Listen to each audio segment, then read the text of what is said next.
Okay, so this is an example of a introduction. So the first paragraph you see on the board is an introduction, and the second paragraph is an example of a Perl paragraph. I've written this based on drone photography because I knew that that's something none of you are doing.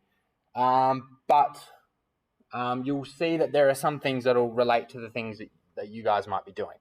So the black text in the introduction is that context information that I was talking about. So I'll just read through it. Drones can capture incredible aerial photographs of stunning landscapes inaccessible by foot. They give a photographer the power to travel great distances, access impossible locations, and approach dangerous subjects with ease. However, this is an extraordinary leap in technology, and outdated laws do not adequately regulate its use. Granted, there have been legislative amendments in recent years in an attempt to do this. However, the technology is becoming rapidly more sophisticated and widespread. Therefore, and then in orange is the clearly stated topic sentence, a photographer practicing drone photography needs to understand the legal restrictions and ethical considerations.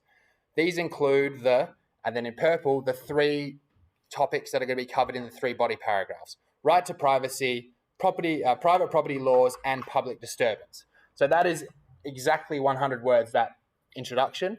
And that has, as I said, the context information in the black, the clearly stated topic in the orange, and then the three purple topics for each paragraph.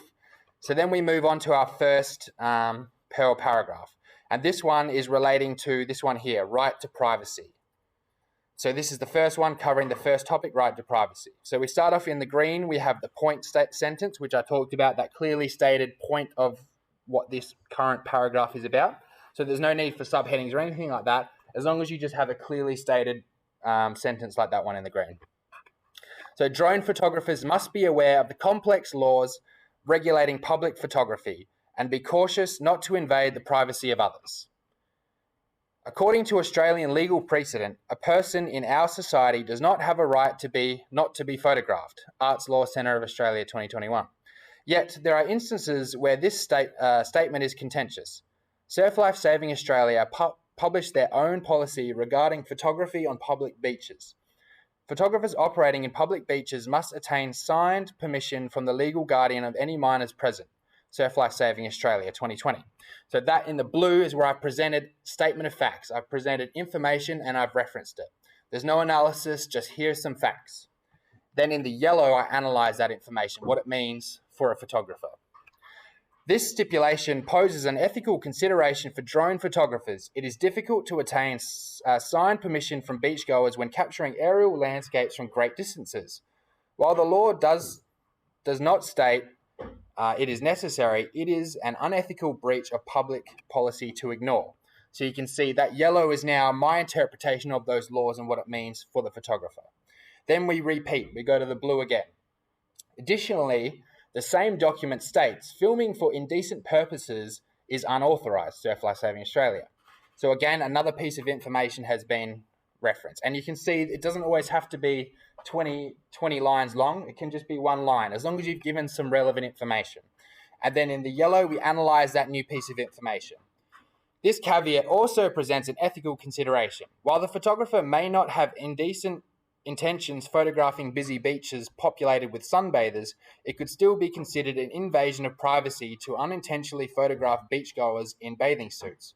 Again, a piece of analysis relating to that piece of evidence that I've just provided and what it means for the photographer. For these, and then we go into the red, which is that linking sentence that links back to the beginning. For these reasons, when practicing drone photography on public beaches, a photographer must be aware of policies regulating the practice and be wary not to invade the privacy of beachgoers.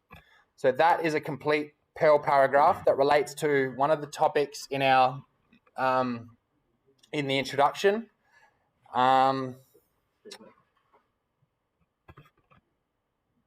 What's wrong? So I want you to use that paragraph structure, maybe even use the color coding to help you structure your own paragraphs while you're writing them now, because it needs to be structured like this. And also your introduction. So I said just at the bottom here, this was a rough example I whipped up in an hour. There may not be 100% relevant information or accurate information in there. It's not about me teaching you about drone photography. This is about me teaching you how to write a Perl paragraph. So if you read something in there, it doesn't quite sound right, it's probably not. But look at the structure of the paragraph is what I'm talking about. Does anyone have any questions about that example? Everyone all good? All right, I'll stop the video.